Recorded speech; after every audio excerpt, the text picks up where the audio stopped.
रागिनी राजीव के कंधे का सहारा लेते हुए अपने कमरे की ओर धीरे धीरे चल रही थी। रागिनी की चिंता स्वाभाविक थी। पैर में मोच के बाद वह सीधे भी नहीं चल पा रही थी। दर्द भूलकर उसके दिमाग में सिर्फ आने वाले दिन के काम घूम रहे थे। तुझे भी भगवान आज ही का दिन मिला था मुझे चोट देने को।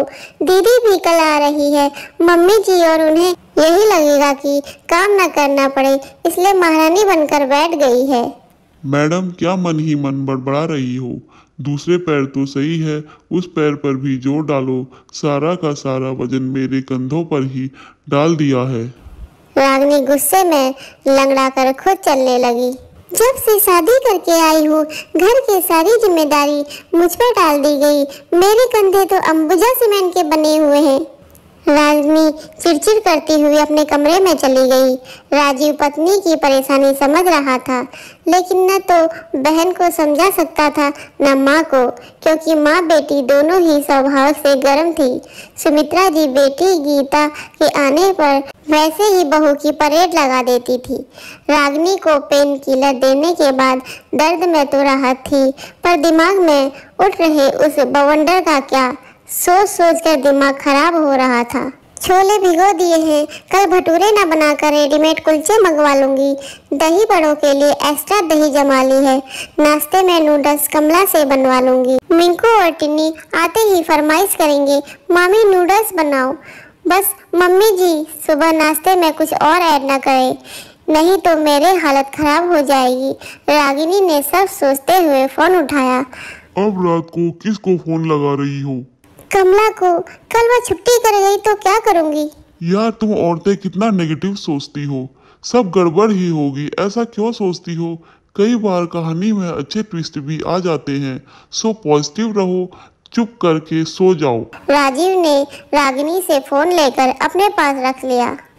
बस जिसका डर था वही हुआ। रागिनी को ज्यादा सोने से नींद आ गई। अलार्म बजना रह गया। राजीव की आईने के आगे तैयार हो रहा था। हे भगवान, क्या बज रहा? आपने मुझे उठाया क्यों नहीं? रागिनी झटके से उठी, पैर जमीन पर रखते ही चीख निकली, ओए माँ! इसलिए नहीं उठाया, सोचा जितना आराम करो उतना अच्छा है। ससुराल में आराम नहीं, आराम हराम होता है। रागिनी ने उठने की कोशिश करते हुए कहा। रागिनी धीरे धीरे रसोई में पहुंची। कमला ने बच्चों को दूध गर्म करके दे दिया था। सुमित्रा जी छोले में सीटी लगा रही थी। दही बड़े की चटनी बना चुकी थी। नाश्ते में बड़ों के लिए पोहे, बच्चों के लिए नूडल्स बन चुके थे। रागिनी ने आंखें मसली। उसे अपनी किस्मत पर यकीन नहीं हो रहा था कि उसकी अनुपस्थिति में इतना मैनेजमेंट कैसे हो रहा। बहू, अब पैर का दर्द कैसा है? ठीक हूँ मम्मी जी, वो इन्होंने फोन रख लिया था, अलार्म नहीं सुन पाई, नहीं तो आपको इतनी तकलीफ नहीं उठानी पड़ती। नहीं, ऐसी कोई बात नहीं। अब तुम बच्चों का डिब्बा पैक कर दो।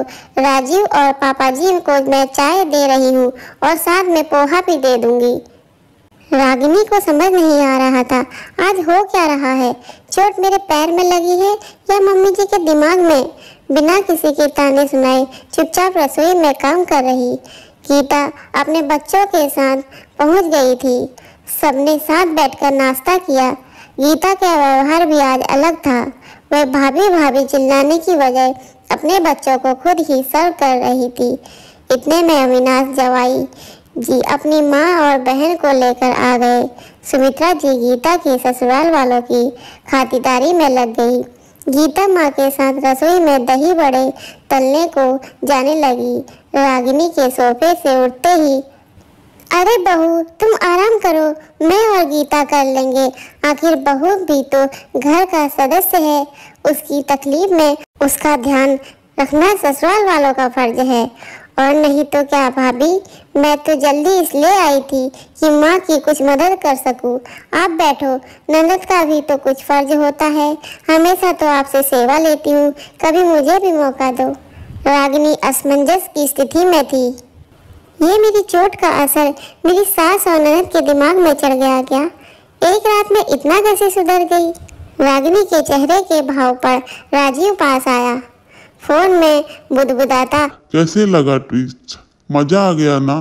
तुम ठाठ से बैठो, दीदी और मम्मी रसोई में काम कर लेंगे।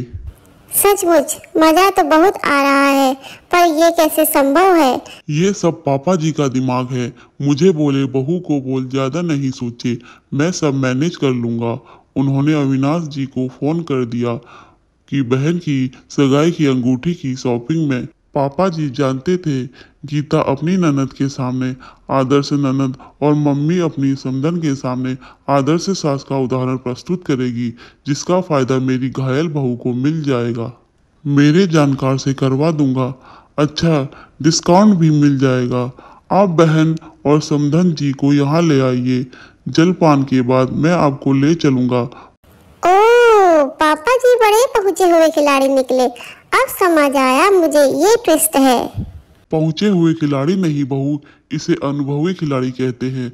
ससुर जी ने राजीव के पास आकर कहा। जहां एक तरफ सुमित्रा जी गीता रसोई में पसीना बहा रहे थे, वहीं राजीव, रागिनी और पापा जी अविनाश की फैमिली के साथ शादी विवाह की शॉपिंग की बात करने लगे।